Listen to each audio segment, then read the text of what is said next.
तळेगाव येथील सुहास बळीराम गरुड यांच्या घरामध्ये कोणीतरी लिंबू फेकलेला व्हिडिओ पाहण्यात आलेला आहे। त्या लिंबाला गुलाल लावलेला, त्याला टाचण्या टोचलेल्या आणि असा प्रकार जो आहे, खरं तर हा अंधश्रद्धेचा प्रकार आहे। या अशा प्रकारामुळे लोकांच्या मनामध्ये दहशत तयार होते आणि महाराष्ट्रामध्ये जादूटोणा विरोधी कायद्याच्या अंतर्गत एखाद्या व्यक्तीच्या मनामध्ये दहशत निर्माण करणारं कोणीही कृत्य करत असेल तर हा कायद्याने गुन्हा आहे।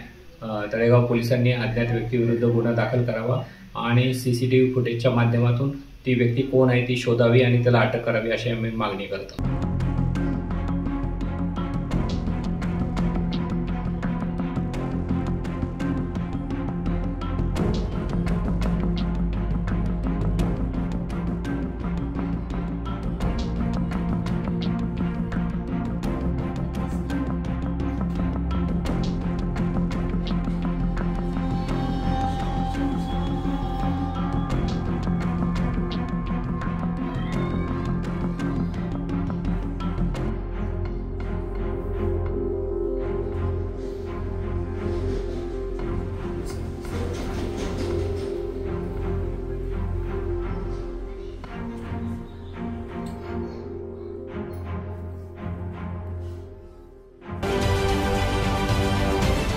महाराष्ट्रातील सर्व बातम्यांचे विश्वासार्ह व्यासपीठ।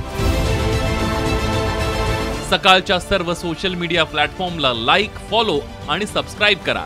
तसंच सर्व नोटिफिकेशनसाठी बेल आयकॉन प्रेस करायला विसरू नका।